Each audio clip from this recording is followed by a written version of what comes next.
Il y a des rencontres qui bouleversent un destin, des instants suspendus où deux âmes que tout oppose se reconnaissent. C'est ce qui s'est produit en 1995 dans un restaurant de Miami, quand Johnny Hallyday, l'idole des jeunes devenue légende du rock français, croisa pour la première fois le regard de Laetitia Boudou, une jeune fille de 19 ans, timide, frêle et encore inconnue du grand public. Lui, 52 ans, sortait d'une énième rupture amoureuse, il portait sur son visage les stigmates des excès, des nuits blanches et des tournées infinies. Elle, tout juste sortie de l'adolescence, portait dans ses yeux un mélange d'innocence et de curiosité. Deux mondes, deux générations, deux solitudes prêtes à se reconnaître. Johnny, ce géant fatigué du rock, n'avait jamais cessé de chercher ce qu'il appelait une raison de tenir debout. Derrière ses lunettes noires et ses tatouages se cachait un homme blessé par la vie, hanté par l'abandon de ses parents et la peur de ne jamais être aimé autrement que pour ce qu'il représentait. Laetitia, elle, n'était pas une admiratrice en quête de gloire. Elle ne connaissait presque rien de son œuvre. C'est ce qui, paradoxalement, le toucha le plus. Pour la première fois depuis longtemps, quelqu'un le regardait sans mythe, sans masque, sans légende. Leur rencontre avait quelque chose de cinématographique. Miami, le soleil couchant. Une conversation timide autour d'un dîner organisé par des amis communs, et cette impression immédiate de familiarité. Johnny plaisanta, elle rougit, il la fit rire, elle osa lui parler de peinture, de rêve, de voyage, il sentit une douceur qu'il croyait disparue. En quelques heures, un lien invisible se tissa. Laetitia dira plus tard, ce n'était pas un coup de foudre, c'était un coup d'âme. Johnny, lui, confiera à un proche, quand je l'ai vu, j'ai eu envie d'être un homme meilleur. Les débuts furent discrets. Laetitia, alors installée à Miami avec son père, André Boudou, patron de boîte de nuit, ne se doutait pas que sa vie allait basculer. Johnny l'invita à le rejoindre sur une tournée. Il voulait apprendre à la connaître, loin des flashs. Ce qu'elle découvrit, c'était un homme en perpétuelle contradiction, capable d'une tendresse désarmante le matin et d'une colère noire le soir. Mais elle n'eut pas peur, elle voyait derrière les excès une grande fragilité, celle d'un enfant perdu dans le corps d'un géant de la scène. Elle décida de rester. Peu à peu, elle entra dans son univers sans jamais chercher à le dompter. Elle apprit à écouter, à se taire, à comprendre que Johnny n'avait pas besoin d'une compagne de route, mais d'une boussole. À cette époque, beaucoup doutèrent de leur union. La presse parlait de coups médiatiques, les amis s'inquiétaient de l'écart d'âge. Johnny avait tout entendu. Il n'en avait cure. Il répétait simplement « Je n'ai jamais été aussi apaisé ». Leur mariage, célébré le 25 mars 1996 à Neuilly-sur-Seine, fit la une des journaux du monde entier. La France, fascinée, découvrait un Johnny amoureux comme un adolescent, ému jusqu'aux larmes en voyant entrer sa jeune épouse dans sa robe blanche. Ce jour-là, il semblait rajeuni, presque fragile. Dans ses yeux brillait la promesse d'un renouveau. Pour Laetitia, les années qui suivirent furent une initiation brutale à la vie de star. Elle apprit à composer avec les photographes, les jalousies, les voyages incessants. Mais surtout, elle apprit à vivre avec un mythe. Johnny Hallyday n'était pas seulement un mari, il était une institution. Son quotidien appartenait à la France entière. Et pourtant, derrière la façade du rocker, elle découvrit un homme simple. Un père qui rêvait d'une famille, un être pudique qui cachait ses blessures derrière des riffs de guitare et des chansons d'amour. Leur relation, au fil du temps, devint une véritable métamorphose pour tous deux. Johnny cessa peu à peu ses excès, trouva dans le calme de leur foyer à Los Angeles un équilibre qu'il n'avait jamais connu. Il peignait, cuisinait, riait. Il retrouvait le goût des choses simples. Laetitia se transforma. D'une jeune femme réservée, elle devint une femme forte, capable de protéger, d'organiser, de gérer un empire, tout en préservant la tendresse de leur intimité. Johnny retrouva la lumière intérieure qu'il croyait perdue. Laetitia découvrit la force de l'amour inconditionnel. Ensemble, ils bâtirent un équilibre fragile, fait de passion, de complicité et de respect silencieux. Pour lui, elle fut plus qu'une compagne. Elle fut la preuve vivante que même les légendes ont le droit à la tendresse. Pour elle, il fut un univers à explorer, un défi à aimer sans se perdre. Dans une interview tardive, Laetitia confiera « J'ai appris à aimer un homme que tout le monde croyait connaître.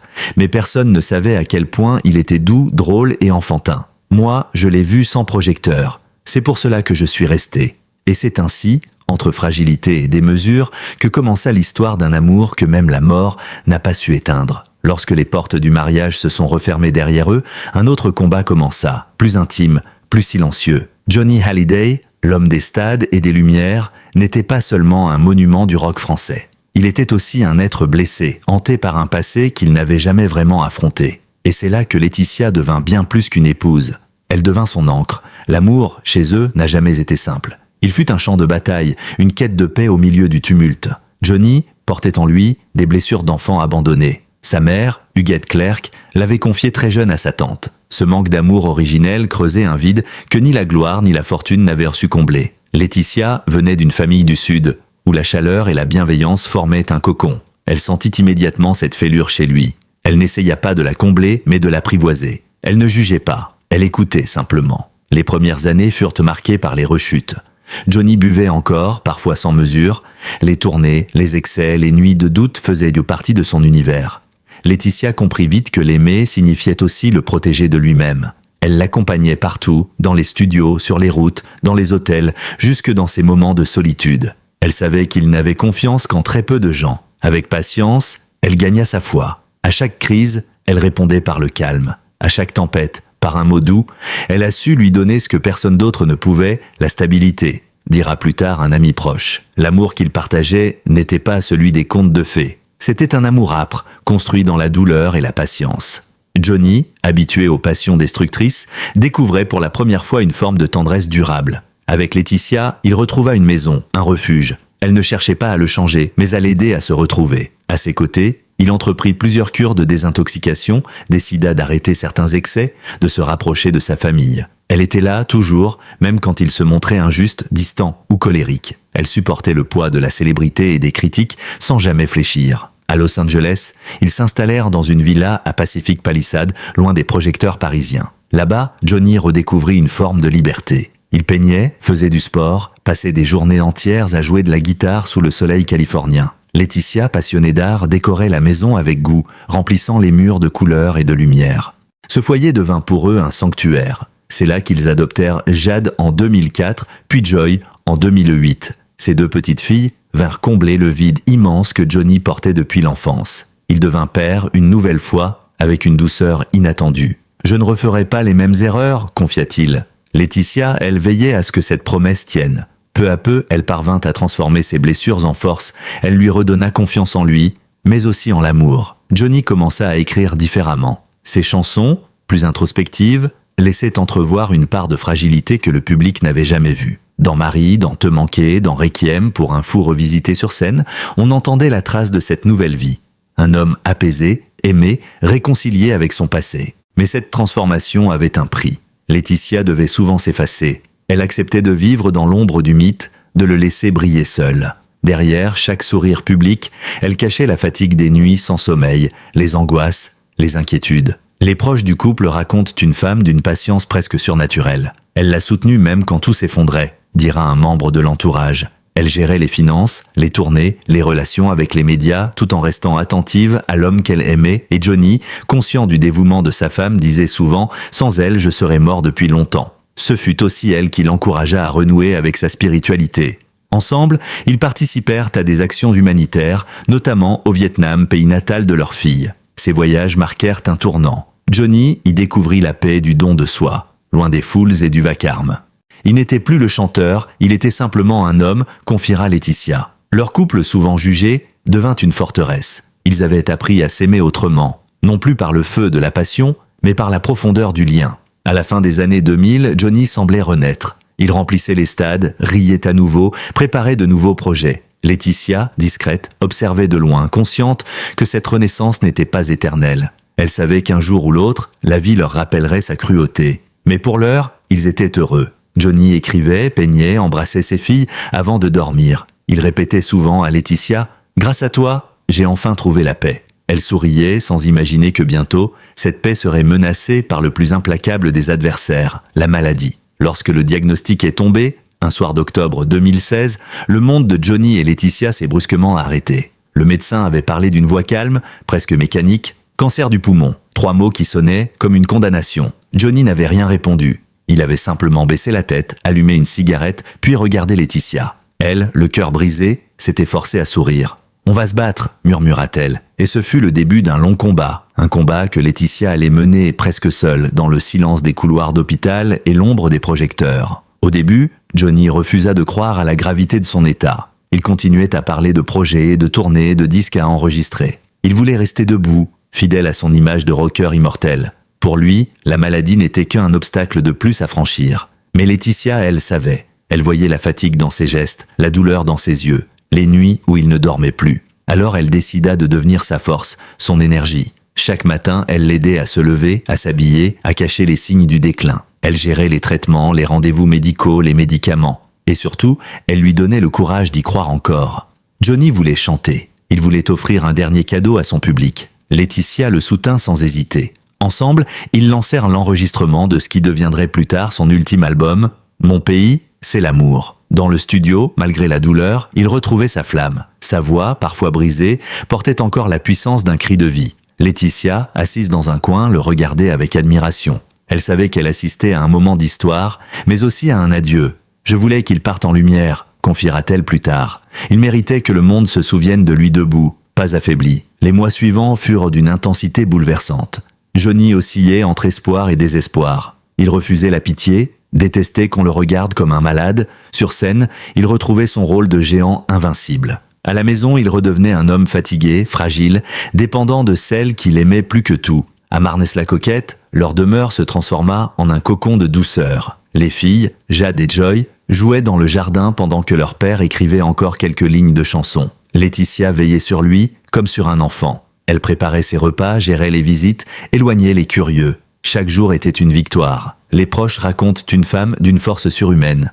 Jamais un mot de plainte, jamais une larme en public. Elle voulait que Johnny garde sa dignité jusqu'au bout. Mais les jours sombres arrivèrent. Les douleurs s'intensifièrent, les traitements n'agissaient de plus. Johnny perdait du poids, s'essoufflait au moindre effort, pourtant il continuait de sourire. Il disait souvent « Tant que je peux respirer, je chanterai ». Laetitia, à ses côtés, le soutenait sans relâche. Elle cachait ses larmes pour ne pas l'inquiéter. La nuit, quand il dormait, elle s'asseyait à côté du lit, les mains tremblantes, priant en silence. Elle savait que le temps leur échappait. Elle n'essayait plus de le sauver. Elle voulait seulement l'accompagner jusqu'à la fin, avec dignité et amour. À l'automne 2017, Johnny décida de rentrer chez lui, à Marnes-la-Coquette. Il ne voulait plus des hôpitaux. Il voulait sentir l'odeur de la maison, entendre les rires de ses filles, respirer le parfum de Laetitia. Les médecins étaient un clair, il n'y avait plus rien à faire. Alors, elle transforma la maison en hôpital, installa le matériel médical dans sa chambre, organisa les soins avec une précision d'ange gardien. Elle veillait jour et nuit, s'endormant parfois sur le fauteuil, la main posée sur la sienne. Chaque matin, elle lui disait « Tu es mon héros » et lui répondait d'une voix faible « C'est toi, mon courage ». Le 5 décembre 2017, à 22h10, le cœur du rock français s'arrêta de battre. Laetitia était là, comme elle l'avait promis, tenant sa main, lui murmurant des mots d'amour jusqu'à son dernier souffle. Elle ne cria pas, ne s'effondra pas. Elle resta immobile, le regard fixé sur lui, comme si elle refusait d'admettre l'évidence. Le silence envahit la maison, puis les pleurs de Jade et Joy. Laetitia blême embrassa une dernière fois son mari et souffla « Tu peux te reposer maintenant, mon amour ». Ce soir-là, une partie d'elle mourut avec lui. Mais avant de fermer les yeux, Johnny avait eu le temps de lui confier une dernière mission, fais en sorte que mon amour reste vivant, que les gens se souviennent de moi, pas comme d'un malade, mais comme d'un homme heureux. Et c'est ainsi, au milieu des fleurs, des bougies et des souvenirs, que commença le deuil de Laetitia Hallyday, un deuil public, violent et pourtant marqué par une dignité qui força le respect du monde entier. Le matin du 6 décembre 2017, la France entière se réveille avec une douleur sourde. Les radios interrompent leur programme, les chaînes d'information affichent la nouvelle en boucle, Johnny Hallyday est mort. Une phrase simple mais dévastatrice. Pour des millions de Français, c'est une part d'eux-mêmes qui s'éteint. Johnny n'était pas seulement une star, il était une époque, une émotion collective, un fil reliant plusieurs générations. Et au cœur de ce séisme national, une femme apparaît en noir, silhouette fragile mais digne, Laetitia Hallyday, la veuve du rocker. Dès les premières heures, sa maison de Marne-la-Coquette devient un sanctuaire. Des centaines de fans se rassemblent devant les grilles, déposant des fleurs, des bougies, des photos. Laetitia, enfermée à l'intérieur, vit dans un silence irréel.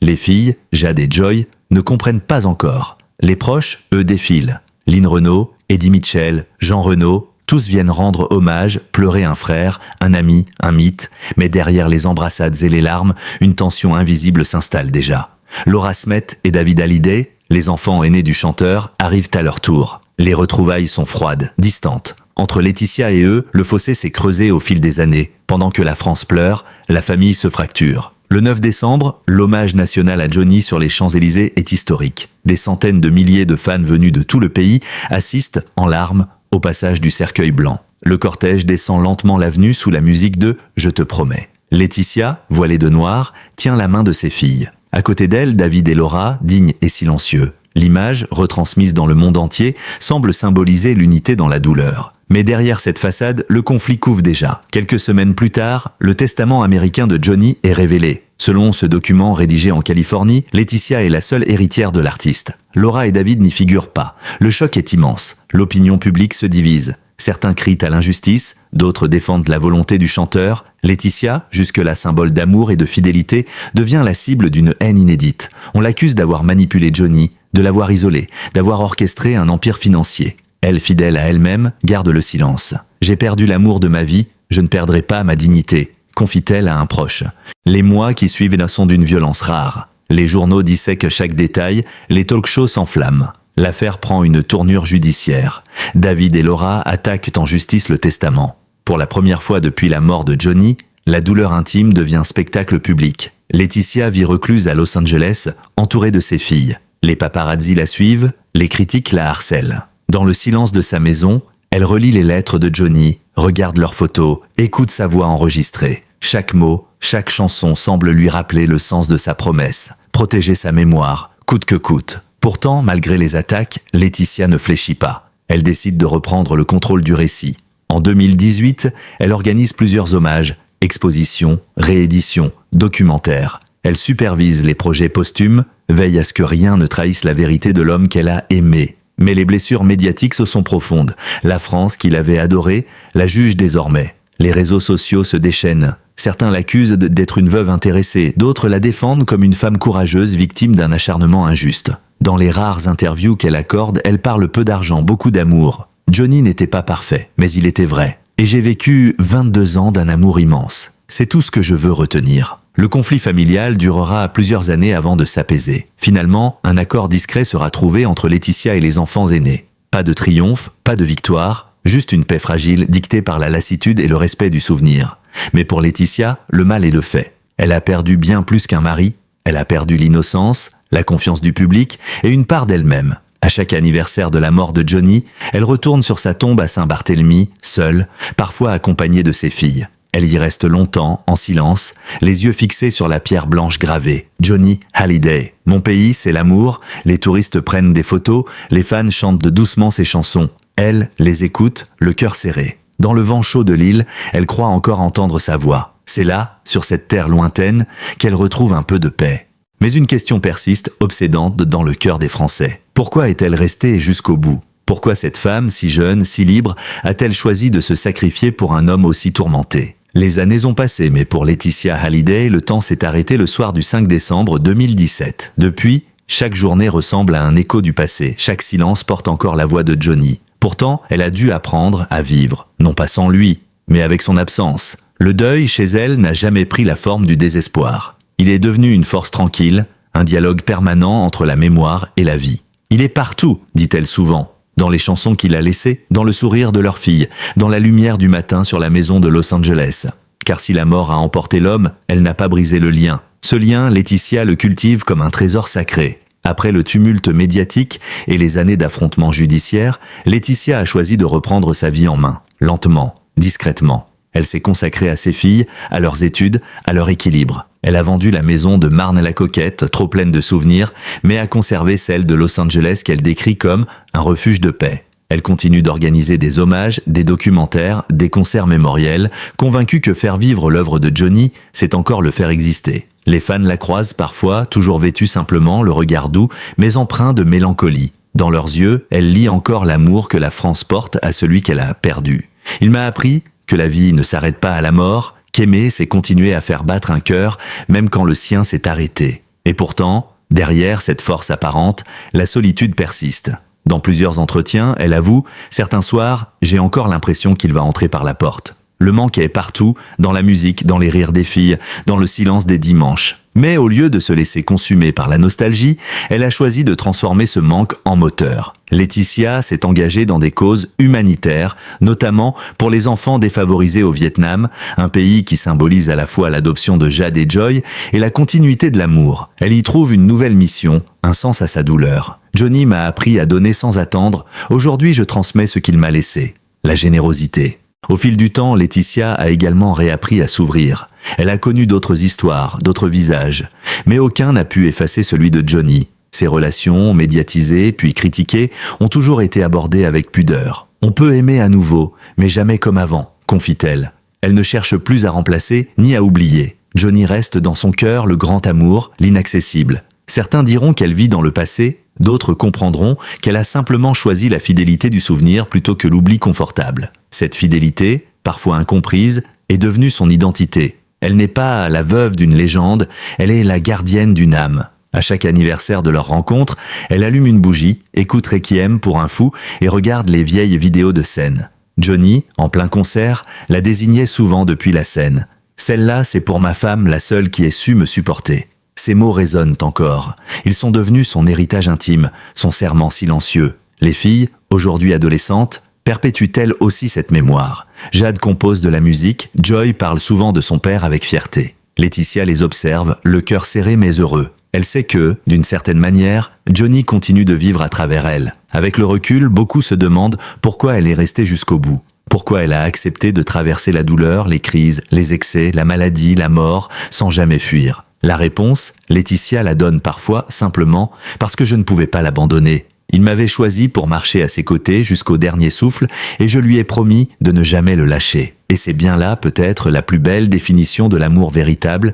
celui qui ne se nourrit ni de gloire ni de confort mais de présence et de loyauté. Elle est restée parce que partir aurait été trahir. Parce qu'au-delà des rumeurs, des jugements et du tumulte, il n'y avait entre eux qu'une vérité simple. Deux êtres cabossés qui, ensemble, avaient trouvé la paix. Et aujourd'hui encore, quand elle parle de lui, sa voix tremble, mais ses yeux brillent. Johnny est en moi. Il m'a appris à aimer, à pardonner et à vivre. Alors je continue pour lui, avec lui toujours. Ainsi s'achève l'histoire de Laetitia et Johnny Hallyday, une histoire d'amour plus forte que la mort, plus grande que la musique, plus sincère que toutes les légendes. Une histoire où une femme, au nom de l'amour, a su tenir la main d'un mythe jusqu'à la fin du rêve et continuer à marcher dans sa lumière, seule mais fidèle. Certaines histoires ne finissent jamais. L'amour entre Laetitia et Johnny Hallyday n'est pas seulement un chapitre de l'histoire de la musique, mais une chanson d'amour écrite avec un sacrifice et une loyauté absolue. Elle n'a pas choisi la facilité. Elle a choisi de rester avec un homme imparfait mais sincère, passionné et marqué. Lorsque les lumières de la scène se sont éteintes,